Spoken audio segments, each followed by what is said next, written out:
Welcome to Rizvi's e-learning channel.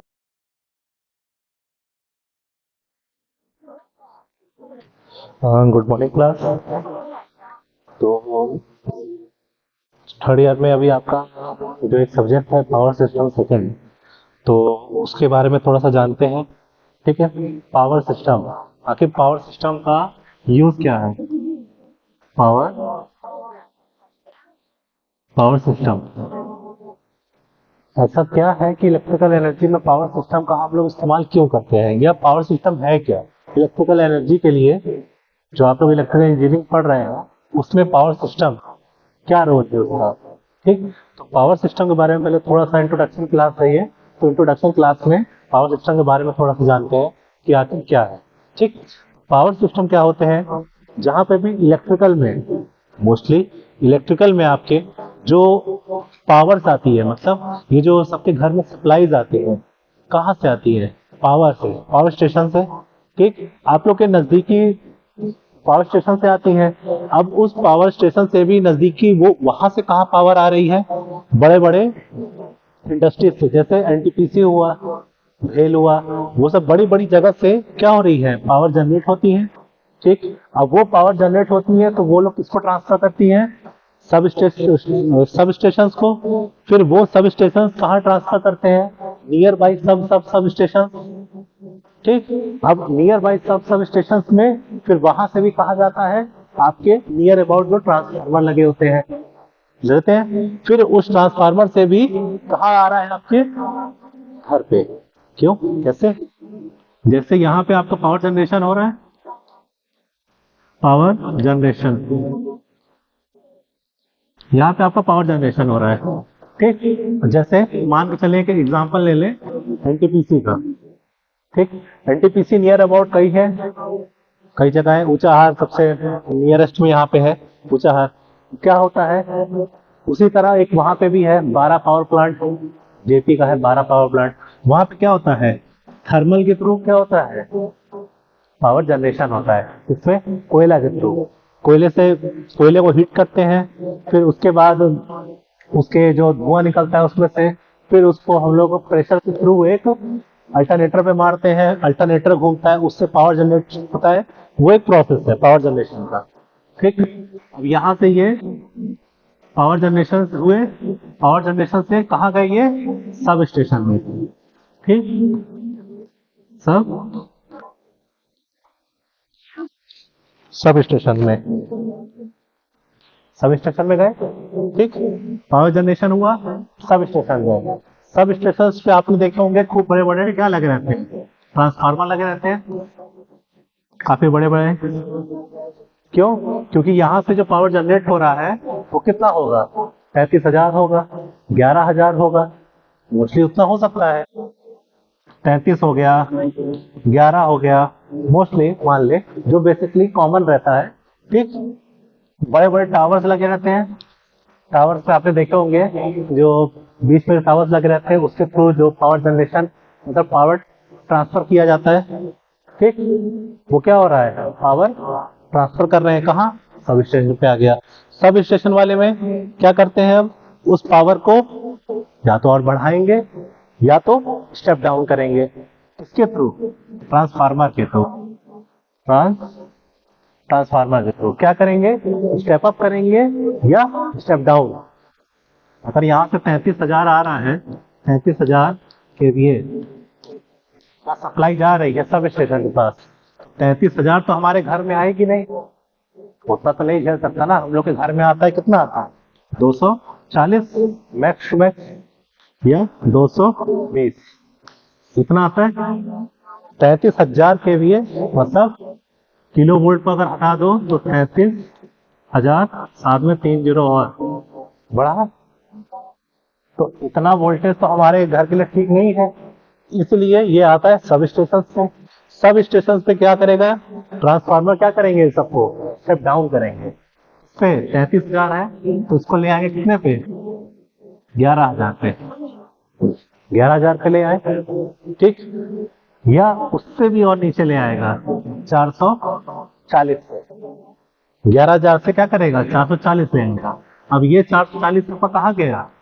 आपके घर के बगल में जो ट्रांसफार्मर लगे रहते हैं छोटे छोटे, घर के बगल में छोटे छोटे ट्रांसफार्मर लगे रहते हैं, जिससे आपके यहाँ की सप्लाई जुड़ी रहती है ठीक।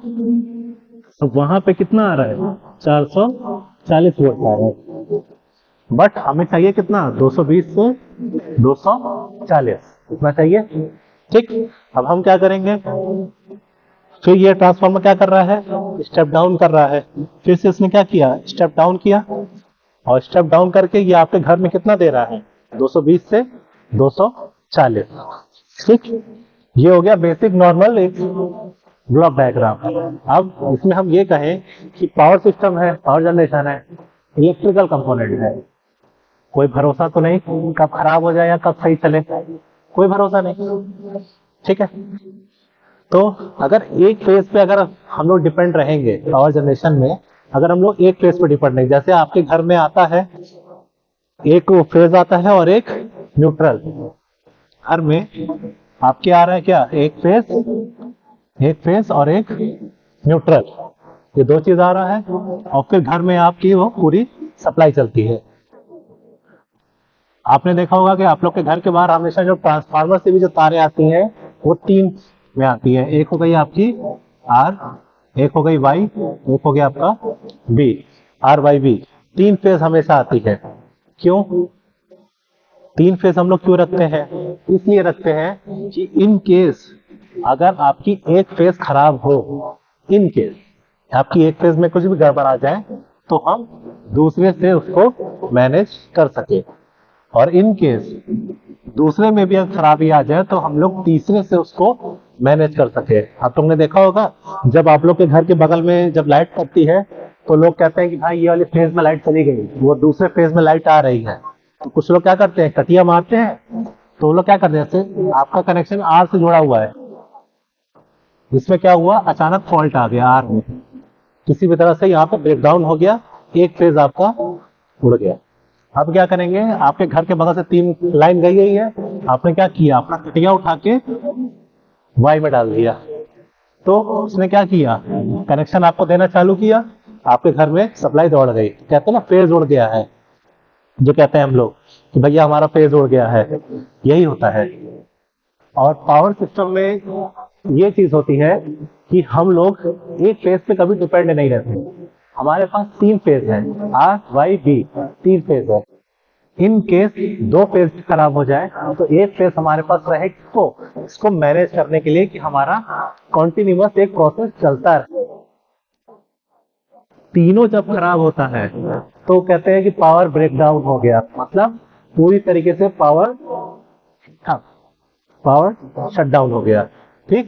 तो पावर सिस्टम का मेनली क्या काम है, हमारा एक सिमेट्रिकल हमको प्रोवाइड करना, कनेक्शन लगातार एक कॉन्टिन्यूअस हमारा एक प्रोवाइड करते रहना ठीक।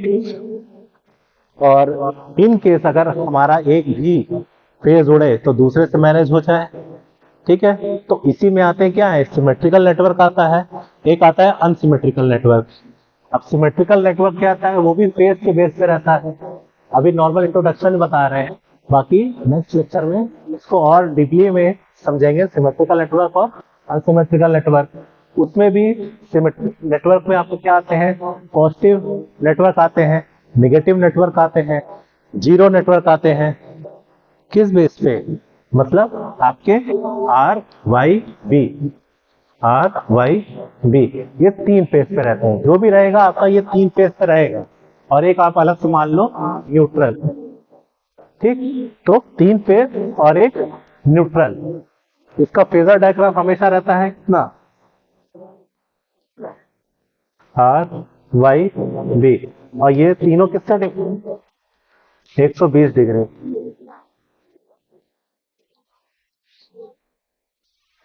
सेम डिस्प्लेसमेंट, सेम मैग्नीट्यूड, ये लाइन दिखा रहा है, ये दिखा रहा है आपका सेम मैग्नीट्यूड दिखा रहा है, एंगल सबका क्या है, फेज एंगल कितना है, बराबर है 120। तो ये क्या हुआ, सिमेट्रिकल नेटवर्क हुआ क्यों, क्योंकि फेज एंगल बराबर है सबकी, मैग्नीट्यूड बराबर है।